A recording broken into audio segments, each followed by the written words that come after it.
There is a very specific moment that you may know well. It's that exact instant when you're about to take a step that could change everything. Sending that resume, starting a difficult conversation, making an important decision. And then, a familiar voice whispers in your ear. It's not a voice that shouts or threatens. It's almost caring, as if it truly cares about you. Are you sure about this? What if you're not good enough? What if they find out you're pretending to be someone you're not? And then you stop. You were just about to send that resume, start that project, have that important conversation. You pause and think, yeah, maybe it's better to wait a little longer. But that little longer turns into weeks, months, sometimes years. Maybe you recognize this feeling. It's like there are two people inside you. One that dreams, that wants to grow, to expand, to live more fully. And another that stays there, constantly calculating risks, imagining catastrophic scenarios, reminding you of every time you failed or were rejected. And the most interesting and also the most painful is that this second voice, this voice of fear, is not lying about the risks. Things can really go wrong. You can really be rejected. You can really not be 100% ready. But here's the point.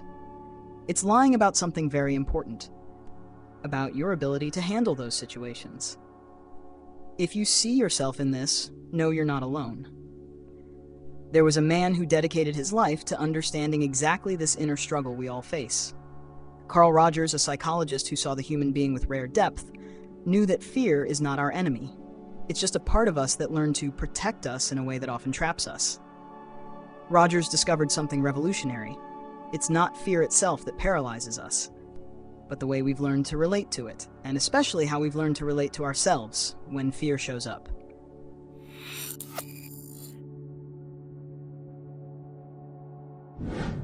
Let's talk about how fear really works in your life. Because it's not just that knot in your stomach or your racing heart. Internal fear, the kind that holds back your personal growth, is much more subtle and intelligent. It disguises itself as perfectionism. You keep tweaking, refining, just a little more before you share your work with the world.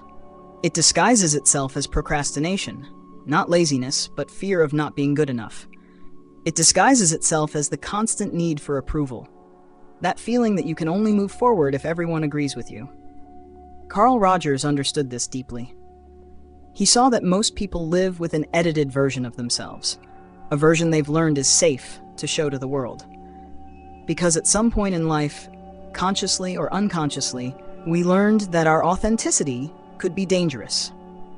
Maybe you were rejected for expressing a different opinion. Maybe you were criticized for trying something new. Maybe you learned that love and acceptance were conditional on behaving the right way. And slowly, you built an emotional armor. The problem is that this armor, which was meant to protect us, eventually became a prison. A comfortable prison, yes, but still a prison. And fear became the guardian of that prison, always watchful, always whispering, "You're safe in here. Out there, it's dangerous."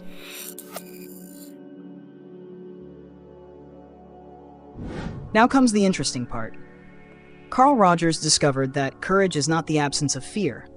Courage is feeling fear and still choosing to be authentic.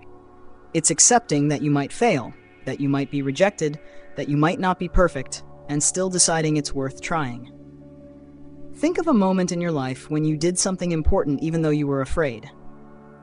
I'm not talking about grand heroic acts, but those small, everyday acts of courage. When you spoke your truth in a meeting, when you made a difficult decision, when you allowed yourself to be vulnerable with someone. And what did you find out? The world didn't end, did it? You were stronger than you thought. Even if things didn't go exactly as planned, you were able to handle it. Rogers called this the actualizing tendency, our natural ability to grow, to expand, or to become more fully ourselves. That force exists in you, even when fear is shouting loudly. It's there, quietly waiting for you to give it just a small chance to show up. The difference between people who grow and people who stay stuck isn't how much fear they feel, it's the relationship they develop with that fear. Some people make fear their dictator. Others treat it as a counselor, one they may listen to but not necessarily obey.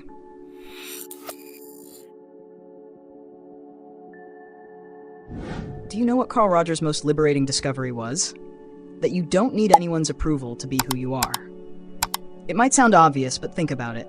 How many important decisions in your life have you not made because you were waiting for someone to say, "Go ahead, you're doing the right thing"? When you learn to validate yourself from within, something powerful happens. Fear still exists, but it loses much of its power over you, because you're no longer placing all your emotional safety in other people's reactions. It's like coming home to yourself. You stop being an emotional refugee, always seeking shelter in other people's opinions, and you become the owner of your own inner home. And from that home, you can go out and explore the world with much more freedom.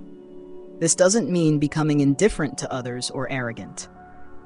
It means building a solid foundation of self-acceptance, one that allows you to hear criticism without being crushed by it, and receive praise without becoming addicted to it.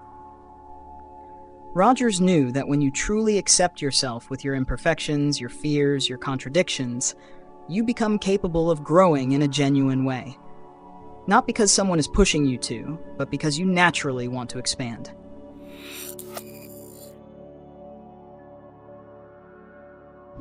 So what do you do when fear is speaking louder? First, you acknowledge it. Not with anger, not with judgment, but with curiosity. "Oh, hello, fear. You're here again. What are you trying to protect me from this time?" Second, you ask a different question. Instead of "what if it goes wrong?" you ask, "What if I allow myself to try, even imperfectly? What if I discover I'm more capable than I think?" And third, you take a small step. It doesn't need to be a huge leap. It could be sending that email you've been avoiding. It could be having that difficult conversation. It could be simply allowing yourself to express a different opinion. Remember, fear won't disappear. It will still be there because it's part of being human. But you can choose not to let it drive your life. Carl Rogers taught us that every person holds within themselves a deep wisdom about their own path. You know deep down what you need to do. Fear may be whispering, but your inner truth is speaking too. The question is, which voice will you listen to more? Personal growth doesn't happen in the absence of fear. It happens in the presence of fear, with you in control. You decide whether fear is your advisor or your dictator. And if you're watching this video, it's because a part of you has already decided it wants to grow. It wants to be more authentic, more honest, more you. That part exists, and it's stronger than any fear. Trust it. Give it a chance. You deserve to live your life fully, not just survive it. If this video touched something important in you, leave a like and share it with someone who needs to hear this too. In the comments, tell me, what fear has been speaking the loudest in your life lately? Let's create a space of mutual support here. And if you want to continue this journey of self-discovery and personal growth, subscribe to the channel and turn on notifications. There's much more like this coming your way.